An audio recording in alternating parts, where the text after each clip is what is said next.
नवीन वर्षाच्या निमित्ताने आई तुळजाभवानी देवीच्या दर्शनासाठी लाखो भाविक तुळजापूरमध्ये दाखल झालेत।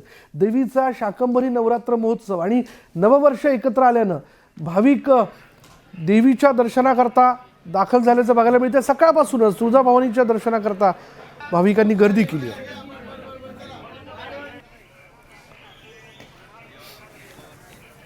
पण तुळजाभवानीच्या दरबारात आहोत आणि तुळजाभवानीच्या दरबारात नववर्षानिमित्त जी आहे ती गर्दी सकाळ सकाळ झालेली पाहायला मिळते। देवीची अभिषेक पूजा सुरू असल्याने जी आहे ती ज्या अभिषेक पूजेला ज्यांनी नोंदणी केली आहे अशांनाच अभिषेक पूजेचं आज सोडलं जातं। मात्र विशेष या वर्षीचं हे आहे की देवीचा महत्त्वाचा समजला जाणारा शाकंभरी नवरात्र महोत्सव सुरू झालेला आहे। पहाटे देवी जी आहे ती आपलं सिंहासन सोडून मंचकी निद्रा अवस्थेत गेलेली आहे आणि मंचकी निद्रा अवस्थेत गेली। पुढील 7 तारखेपर्यंत देवी जी आहे ती मंचकी निद्रा अवस्थेत असणार आहे। पहाटे देवीची विधिवत पूजा करून देवी जी आहे ती सिंहासनावर प्रतिष्ठापना करण्यात आलेली आहे। एकूण जर बघितलं देवीची मूर्ती ही चल मूर्ती असल्याने वर्षातून 3 वेळेस देवी आपलं सिंहासन सोडत असते आणि असंही देवीनं सिंहासन सोडून देवी सेजग्राहात निद्रा अवस्थेत गेलेली आहे।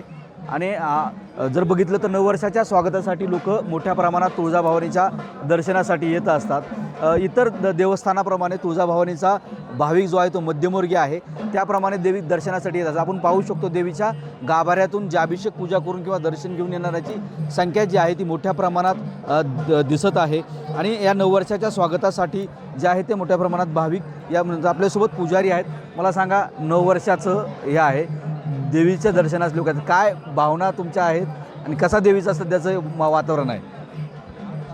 महाराष्ट्राची कुलस्वामिनी श्री तुळजाभवानीच्या दर्शनाचा व तुळजाभवानीचा आशीर्वाद घेण्यासाठी प्रचंड लाखो भक्त तुळजापुरात दाखल झालेले आहेत। या ठिकाणी नववर्षाच्या स्वागताचं आणि नवीन वर्षाचं आपल्या शुभकार्यासाठी विविध कार्यासाठी लोक तुळजाभवानीचा आशीर्वाद घेऊन तुळजापूरला दर्शनासाठी प्रचंड मोठी गर्दी केलेली आहे।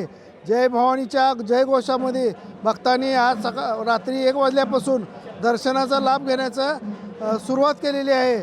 आता प्रचंड गर्दी वाढत चाललेली आहे। एकूण जर बघितलं तर तुळजाभवानी देवीचं शाकंभरी नवरात्र महोत्सव सुरू आहे, त्यात नववर्ष, त्यामुळे भाविकांची जी गर्दी जी आहे ती मोठ्या प्रमाणात आहे। सागर जाधवसह बालाजी निरुपल, न्यूज 18 लोकमत, तुळजापूर।